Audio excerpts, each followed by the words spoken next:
యోగాతో బరువు తగ్గటం సులభం కేవలం 30 రోజుల్లోనే.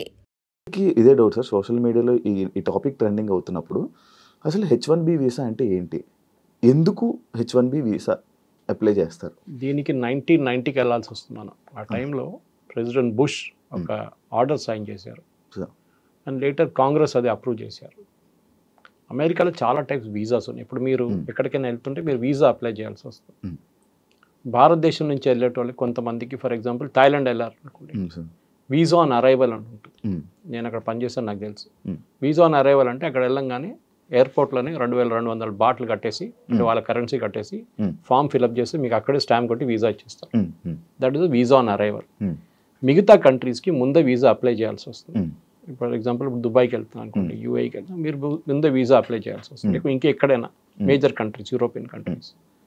యూఎస్కి ఇంకా టఫ్, ఎందుకంటే మనోళ్ళు చాలా సంవత్సరాల నుంచి యూఎస్కి మన డాంకీ రూట్ అంటాం చూడండి, డాంకీ రూట్ ఒకటి ఉంటుంది. ఎట్లయినా అక్కడ చేరుకోవాలి. ఎస్పెషలీ పంజాబ్, గుజరాత్ అటువైపు నుంచి చాలామంది చనిపోయినా కానీ ప్రాబ్లం లేదు, కానీ యూఎస్కి వెళ్ళాలి నాకు. 40 లక్షలు 50 లక్షలు ఏజెంట్లకు ఇచ్చి వాడు ఎక్వెడార్ నుంచి కొలంబియా తీసుకెళ్ళి, కొలంబియా నుంచి మెక్సికో తీసుకొచ్చి, మెక్సికో నుంచి గోడ దుంకి అటువైపు యూఎస్కి వెళ్ళాలనుకుంటే అక్కడ వెళ్ళగానే వాడు మాయమైపోతాడు, క్రౌడ్లో చేరిపోతాడు. సో ఇప్పుడు దాకా యూఎస్ అడ్మినిస్ట్రేషన్ ఏంటంటే, మనం చూసుకుంటూ వస్తే బుష్ కానీ, క్లింటన్ కానీ, బైడెన్ అడ్మినిస్ట్రేషన్, వీళ్ళందరూ చాలా వీక్గా ఉన్నారు ఇమిగ్రేషన్ మీద. లక్షలాది మంది వస్తున్నారు, వచ్చి అక్కడ పనిచేస్తున్నారు. చాలామంది దగ్గర వీసాలు లేవు. వీసా అయిపోయిన వాళ్ళు, ఎక్స్పైర్ అయిన కూడా ఉన్నారు. ఇప్పుడు యూరోప్లో కూడా అదే పరిస్థితి. యూకేలో చూస్తున్నారు, బోట్లో వచ్చి దిగుతున్నారు, వాళ్ళకి హోటల్ 5 స్టార్ హోటల్ ఇచ్చేస్తున్నారు, తిండి ఇచ్చేస్తున్నారు, నిద్రపోండి, మీకు 3000 పౌండ్లు ఇస్తారు నెలకు. ఏం కావాలి ఇంకా? సోమాలియా నుంచి, సూడాన్ నుంచి, ఆఫ్రికా నుంచి అందరూ వచ్చి అక్కడ పడుతున్నారు, ఆఫ్ఘనిస్తాన్ నుంచి కూడా. కానీ యూఎస్కి ఎందుకు వెళ్తారు? ఒకటి, అక్కడ వెళ్ళే ఒక ఆస్పిరేషన్ ఒకటి ఉంటుంది కొంతమందికి. ఒకటి ఎడ్యుకేషన్. మన దగ్గర నుంచి వెళ్ళే స్టూడెంట్స్లో, ఇది నేను చెప్పట్లేదు, మీరు డేటా తీసుకోవచ్చు. మొన్న కూడా మోహన్ దాస్ పై గారు చెప్పారు, మన దగ్గర నుంచి వెళ్ళే స్టూడెంట్స్లో 90% మంది 3rd గ్రేడ్ యూనివర్సిటీస్కి వెళ్తారు యూఎస్లో. సర్టిఫికేట్ ప్రింట్ చేసే పేపర్ కూడా విలువ ఉండవు. అక్కడ కార్నల్ ఉంది, అక్కడ పెద్ద పెద్ద ఇన్స్టిట్యూట్, యూపెన్ ఉంది, చాలా మటుకు ఇన్స్టిట్యూట్స్, బూత్, చాలా పెద్ద పెద్ద ఇన్స్టిట్యూట్స్ ఉన్నాయి అక్కడ, యూనివర్సిటీస్ ఉన్నాయి. అక్కడెక్కడ వెళ్ళకుండా పేరే వినలేని ఇన్స్టిట్యూట్కి వెళ్తాడు, ఎందుకంటే అడ్మిషన్ అక్కడే దొరుకుతుంది. కార్నల్ నుంచి అట్లాంటి పెద్ద పెద్ద ఇన్స్టిట్యూట్స్లో మీకు మెరిట్లోనే మీకు అడ్మిషన్ వస్తుంది, మీ రికమెండేషన్ మీద ఉంటుంది. అంటే మీ ప్రొఫెసర్స్ రికమెండ్ చేయాల్సి వస్తుంది. వాళ్ళ సెలెక్షన్ ప్రాసెస్ చాలా టఫ్. బహుశా మీకు స్కాలర్షిప్ కూడా ఇస్తారు. మన వాళ్ళు ఏం చేస్తారు, ఫస్ట్ స్టెప్లో యూఎస్కి ఎందుకు వెళ్తారంటే చదువు అని చెప్పి వెళ్తారు. అక్కడ చదువు ఫినిష్ చేయగానే ఎంఎస్ వెళ్తే ఎంఎస్ ఫినిష్ చేస్తారు. కొంతమంది పిహెచ్డి లెవెల్ కూడా వెళ్తారు. అక్కడ వెళ్ళిన తర్వాత వాళ్ళు ఏం చేస్తారు, ఓపీటీ అని ఒక దాన్ని అప్లై చేస్తారు, ఆప్షనల్ ప్రాక్టికల్ ట్రైనింగ్. ఆ ప్రాక్టికల్ ట్రైనింగ్ ఏంటంటే, మీరు చదువుకున్న సబ్జెక్ట్, ఫర్ ఎగ్జాంపుల్ రోబోటిక్స్ చదువుకున్నారు, ఆ రోబోటిక్స్ని మీరు ప్రాక్టికల్గా లైఫ్లో ఇంప్లిమెంట్ చేయలేదు, మీరు థియరీ నేర్చుకున్నారు. నేర్చుకోవాలంటే ఒక రోబోటిక్స్ పనిచేస్తున్న కంపెనీ దగ్గర పని చేసుకుంటే మీకు కొంచెం ఎక్స్పీరియన్స్ వస్తుంది, మీరు చేసిన డిగ్రీ కూడా విలువ ఉంటుంది. అక్కడ వెళ్తారు, 2 సంవత్సరాలు యూజ్లీ ఉంటుంది, దాన్ని ఎక్స్టెండ్ కూడా చేసుకోవచ్చు కొంచెం. అది కూడా మన వాళ్ళు మిస్యూజ్ చేశారు.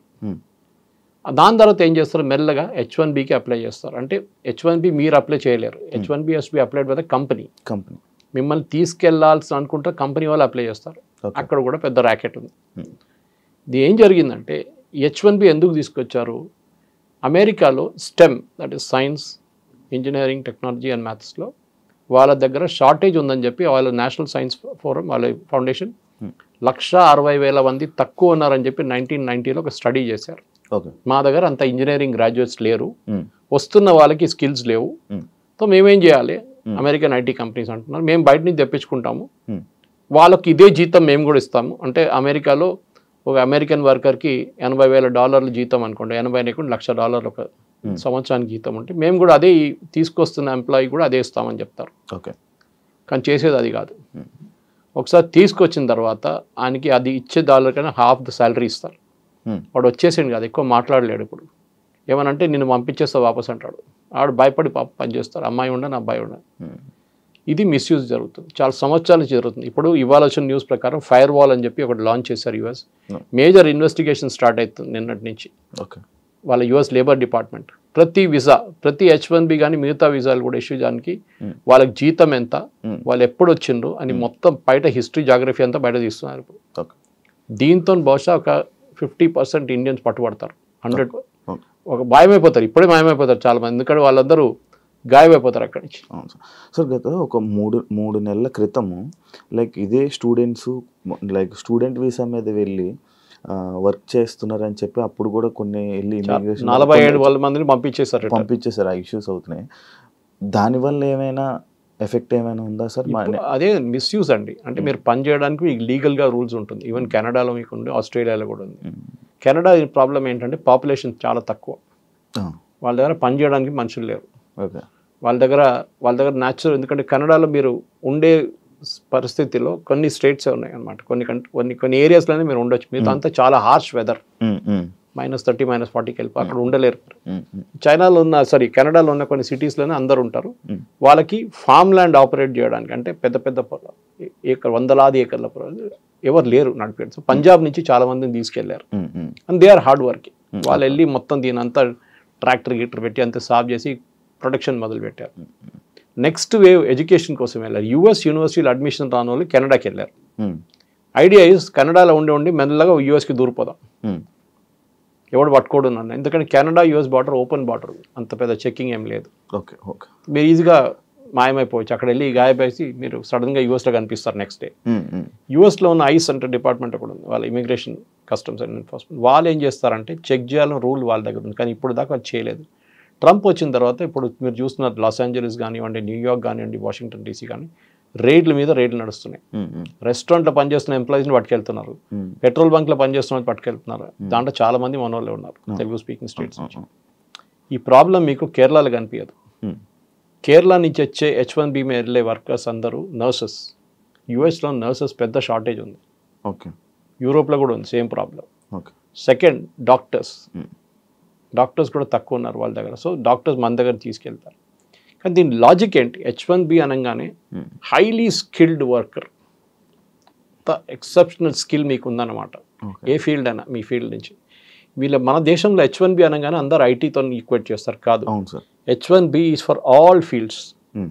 మీరు ఒక great musician, great sound recordist, okay, లేకుంటే మీరు సైంటిస్ట్, మీరు ఆస్ట్రోఫిజిస్ట్, మిమ్మల్ని కూడా H1Bలో తీసుకెళ్తారు. అక్కడ ఉన్న యూనివర్సిటీస్ తీసుకెళ్ళచ్చు, అక్కడ ఉన్న కంపెనీలు తీసుకెళ్ళచ్చు.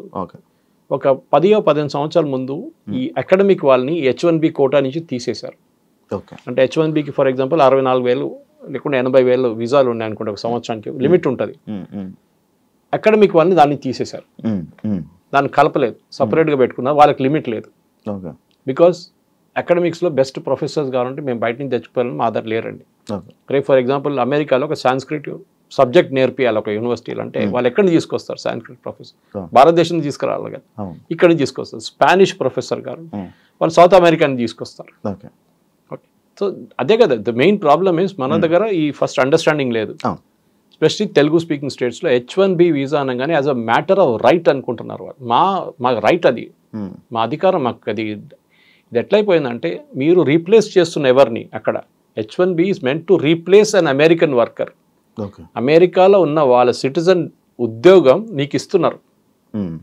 ఎందుకు? వాళ్ళ దగ్గర స్కిల్ లేదు, వాడు నేర్చుకోలేదు, వాడు కాలేజ్కి వెళ్ళలేదు, మా దగ్గర అంత సైంటిస్ట్ లేరు, లేకుంటే అంత ఇంజనీర్ లేరు, వీరిని తీసుకుంటున్నాము. పెటిషన్ ఫైల్ చేసి ఆర్గ్యూ చేయాల్సి వస్తుంది కంపెనీ ఇమిగ్రేషన్ ముందు. నేను ఎందుకు తీసుకొస్తున్నా అంటే ఒక లీగల్ కేసు లాగా ఆర్గ్యూ చేయాలి. చూడండి ఈయన క్వాలిఫికేషన్ ఇంత, ఇదంతా, ఆయన ఇది చేస్తున్నాడు, అది చేస్తున్నాడు చెప్పి ఆర్గ్యూ లాస్ట్ వాళ్ళు కన్విన్స్ అయితే మీకు H1B ఇస్తారు. And for more videos, please subscribe to iDream. Please subscribe to iDream. Please subscribe iDream. And please subscribe to iDream. For more videos, subscribe to iDream. please like, share and subscribe to the channel. Congratulations, iDream. Subscribe to iDream. Subscribe to iDream. So subscribe to iDream Media. iDream team andarki huge congratulations. Please subscribe iDream Media. Please subscribe to iDream. Subscribe iDream. Please subscribe to iDream. iDream అంటే నా కళల channel subscribe చేసుకున్న నోరు తిరుగుతలేదు, మీరైతే గంట గుర్తు కొట్టండి. For more such videos, please subscribe to iDream. Subscribe to iDream. Please subscribe to iDream. Please subscribe iDream Media. Please do subscribe to iDream. Please subscribe to iDream Media. For best entertainment and information, please subscribe iDream. And don't forget to subscribe to iDream.